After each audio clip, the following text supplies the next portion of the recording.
Hey, this is Josh for Retooled.net, and in this video I'm going to talk about reLink Retooled and a way to use it in a different way from some of the previous ways we've mentioned. So the scenario is this: let's say you've been working all day and you want to take your project home, or you have to go away for the weekend and need to continue editing.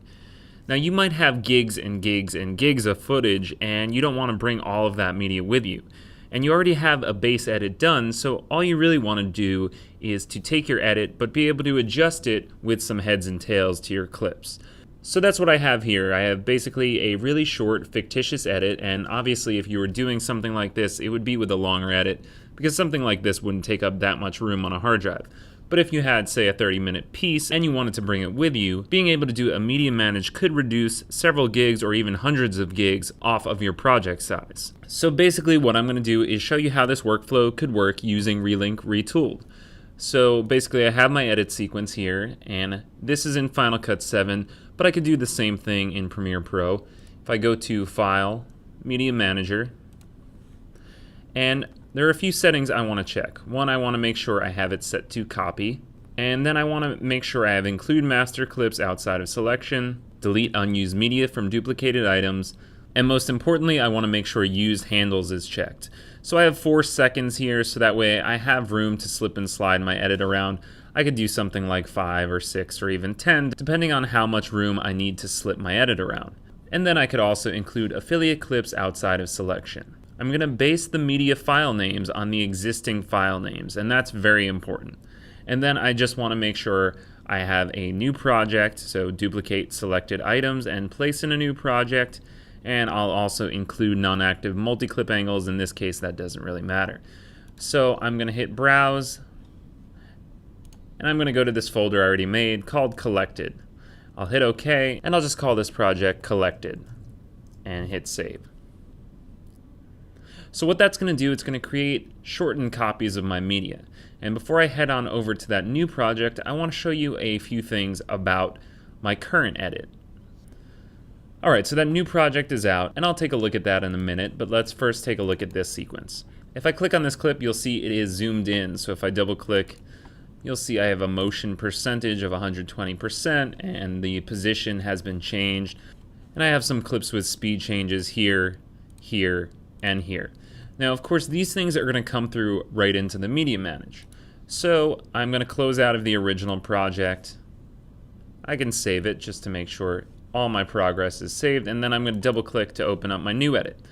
So this is all great. I can see my zoom has been maintained as well as my speed changes here. But that's not the point of this exercise.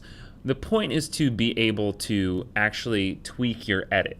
So one thing I'm going to do is go to this folder. If I go to Collected here in Bridge, you'll notice that the files all have -v at the end of them. So this is sort of a weird bug slash feature. I don't really know what they're going for here. These were video only clips, and I think that has to do with this. Now the -v thing won't be a problem, and I'll show you why.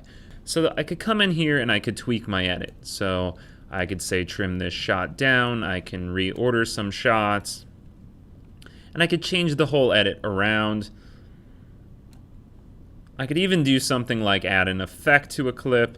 So let's say I have this clip here, and I want to add something like a 3-way color corrector. Now, this is a Final Cut specific thing. A lot of effects won't come through in Premiere. Things like scale and position and certain things like that will come through, rotation, opacity, those things will come through in an XML. But with Final Cut, all the effects will actually come back through an XML. And so I'm just going to do a quick color correction on this clip, and I'm going to brighten it up overall, and you can see the before and after, and it looks a little bit nicer now. And you know, I could come in and keep tweaking my edit around and change it. So this is all great. I did my edit on the road, but now I want to come back to the office and I want to relink it back to the original clips. Well, neither Final Cut or Premiere will do a really good job with this. Now in this case, the file names have changed, and that is a Final Cut specific quirk because they now have the -v at the end of them. But the duration is different, the in and out, the time code, so they're not going to quickly and easily relink back to the original file without some help. So what I'm going to do is I'm going to save out an XML here. and I'm going to go to File, Export XML with my sequence selected in the browser here. And I'm going to check Include Master Clips Outside Selection. I'm going to uncheck Save Project with latest clip metadata. And I'll hit OK. And I'll just come right in here. And I'll just save it in this collected folder. And I'll call this Edit Updated. So I'll hit OK. Now, at this point, I can even go as far as to delete my collected clips. And I can show you that just to prove my point. I'll come and delete this media folder, and I'll even empty my trash. So now what I'm going to do is open up reLink Retooled, and I'm going to select my new XML, and I want to relink back to my original clip so I could continue working with the full-length originals. So I'm just going to expand the tape name and the file name so you guys can see what they look like. Then I'm going to make sure I select my media directory, so that would be the original footage directory, and these are the full-length clips again. I'll hit open, and again, these have to be MOVs, so be aware of that. So you'll notice that I don't have any matches, and that's because my file names, which are in this case, really my original file names, don't match the file names in my XML, which are being treated as the original because they're the ones coming from the XML. So I want to make sure everything is checked, but the only thing I want to change is that the file name, instead of saying contains original, I'll say contains part of the original.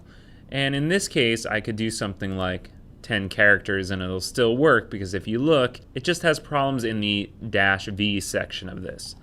So then I will save out an XML. I'll just add the prefix reLink, hit save, then I'll hit OK. And now if I open up Final Cut, I can just right click and hit Import XML. And I'm going to select the reLink _ edit updated, hit choose. I'm going to make sure reconnect to media files, include markers, and include audio video effects is checked. I'll hit OK. And now I have my whole new edit, and everything is intact. So if I look at this clip, you'll see it still has the zoom. I still have the speed changes on these clips here.